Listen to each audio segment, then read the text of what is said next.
oxymoron. And yeah, well, right now it's like light outside. That means the sun's coming through the clouds. Even if it's a cloudy day, radiant energy still comes down. We're asking about night. I am getting to that. And when it comes down, it stores energy in the battery and uses some for like right now, and then stores some. And at night, it uses the energy it stores during the day to power all the things in the house or whatever the power. Just real quick before we move on, I do want to remind people that we need to remain respectful to everybody. Okay? So just keep that in mind. I think her question, Mallory, you asked it, right? Yeah. Asked it when you're at either of the poles, you get to the point where you get an uneven amount of daylight to nighttime. So she's saying, what happens when you're in Alaska, and Alaska gets as much as 5 hours of sunlight and 19 hours of darkness? Is that option going to be able to work? Is solar energy going to be able to work in that type of a situation? Zach? Yes and no. No, because yeah, there is more darkness than there is lightning, but you will also get some energy. You're not just you're gonna get all the 5 hours, everything coming down, and so if you're getting 5 hours of energy, that's energy. It's not like there's no energy. So yeah, there's more dark, but you can still have some energy. Isaac, do you have a question? For geothermal, what type of method would you use if the pipe breaks? Would you send someone down there, or would you use another type of method? Everything from the 1900s are still working. There's never been a pipe break. No? For geothermal, what happens if like it overheats and explodes? That hasn't happened yet. What if it does? Well, if it does, then I guess, yeah, there's regulated temperatures. And if it's too hot? When it gets too hot, it turns off. Turns off. Oh, okay. Okay. Tyler, do you have a question? Well, wind energy. How much wind energy makes in 1 year?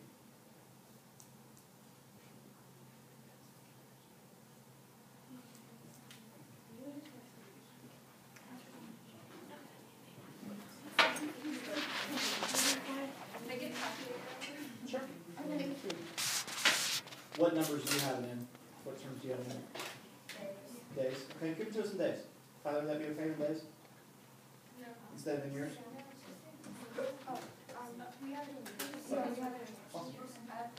We make 12,775 kilowatts per year. Solar, how much energy do you guys make in a year? Alright, then let's count. Okay. So like, okay, hey,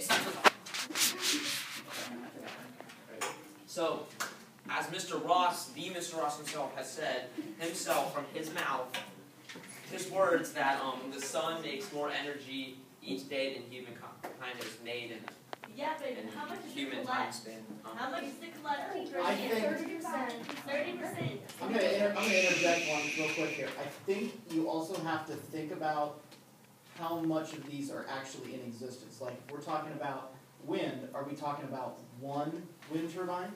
Or are we talking about all the wind turbines in the entire world? Are we talking about one solar panel, or are we talking about one or all the solar panels in the United States? I'm talking about one solar panel. Well, then we have to go down to size as well. So, Like you know, one, if you get one of those little ones like you can charge your iPod with, one like are we this. talking about, okay. So then how do you relate that then to them with the wind turbines? I don't have You know, if you're thinking about it, just be careful with that. Okay. I'll just take it. Okay. One solar panel that covers the whole roof. Okay. How much energy would that make in a year? A whole room? Roof. Roof. Fuck. Do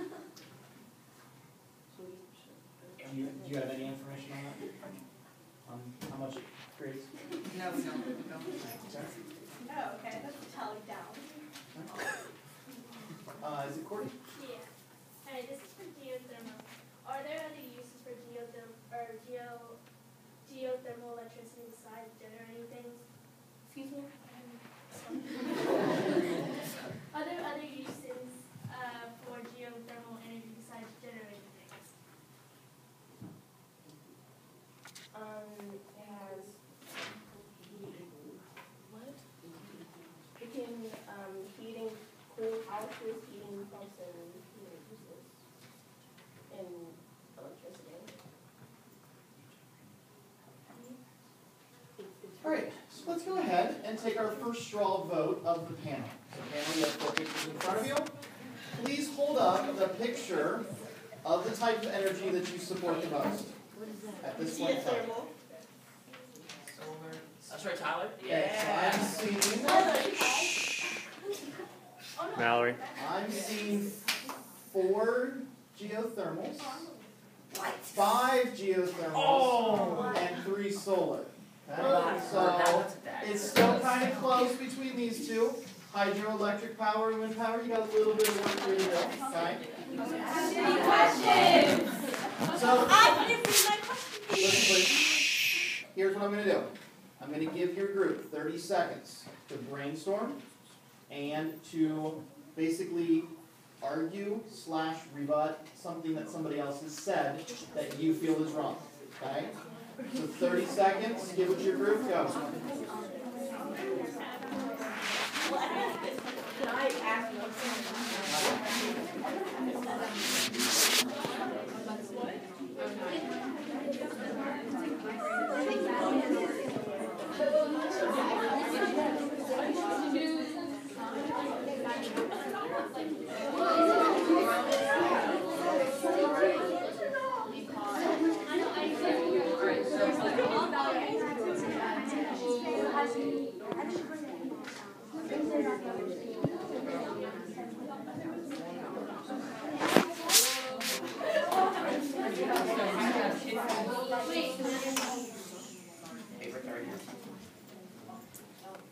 Alright, so let's get back here. Wind. What would you like to say? Okay, geothermal said that if their pipes get too hot, they have to turn it off. Wouldn't that not produce any energy though, if you turn them off? Geothermal. Alright, well, when it turns off, wind turbines, they turn off when it spins too fast. And wind turbines only produce 40 to 50% of the energy that they get. And geothermal takes in 90% of the energy that is made. That's a lot. Yes. Okay, so you said that yours was one of the cheapest energy sources, but I found that just the system to go under a house could be $11,000 to $30,000. But one wind turbine is $3 to $4 million. And I have another question. Could you please cite where you got that source from? it was a green building, like a green energy website. But, and none of our things have ever broke, so if you're gonna spend a couple $1,000s, but how many wind turbines break in a year? I don't know, but you have to replace the water pipe every 10 to 20 years, and that's another $2,000. Yeah, So that doesn't even amount up to $3 to $4 million. So TJ, you were asking them, so what price do you have for your system? If you're saying there's a Christine, what was the price you said? $11,000 to $30,000. $30,000 for a system. So you may agree with that, disagree with that? Agree with that. Okay. The price is good. Cool. It's not a question, but it's more of a statement. You guys, I think Mallory asked us what was the energy. Well, it's depending on size, it's 1 watt per square foot. It's 1 watt per square foot. So if you have if you have a solar panel for a stoplight, that's enough to power that. It depends on size. You can't really say this big, that big, because there's a lot of them that you could make. Hydroelectric?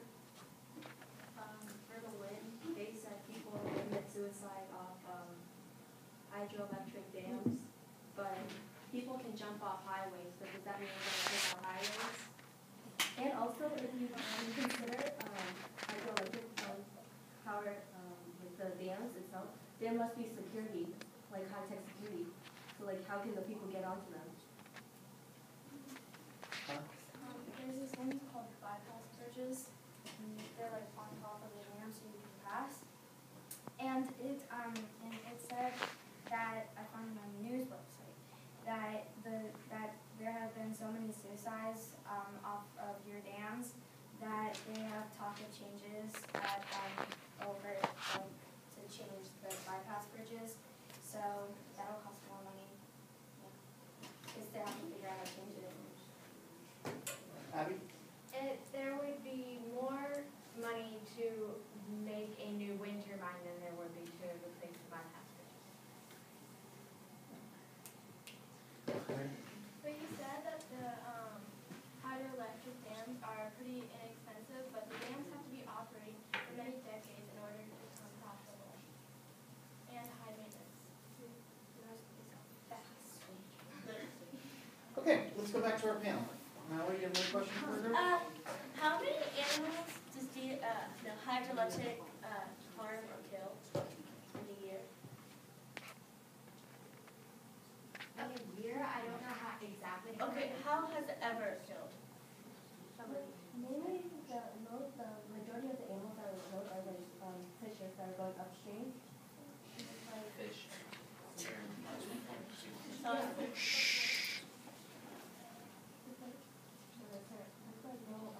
How about bunnies? Do you live below their land? You kill bunnies?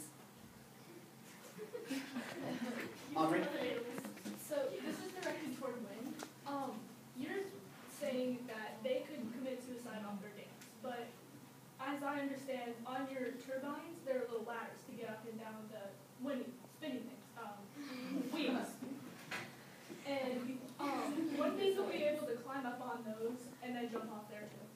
Or they can put their head on Okay.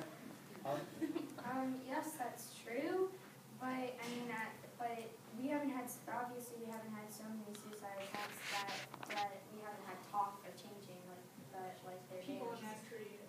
And you could also there's tons of water towers everywhere. You could easily climb one and just jump off those.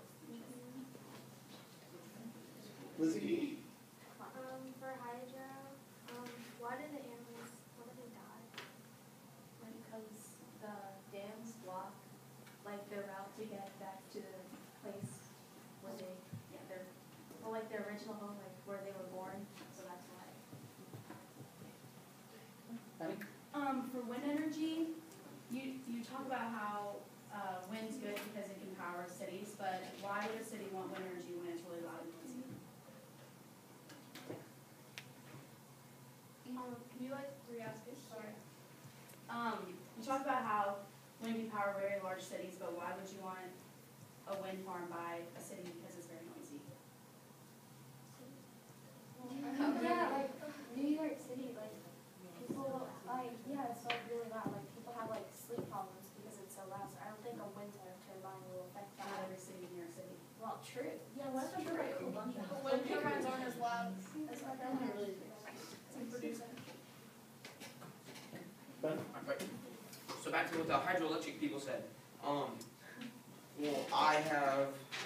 It blocks fish migration routes, and it also blocks rivers and it floods large areas of land, like when the river starts to rise because it's raining. So, and then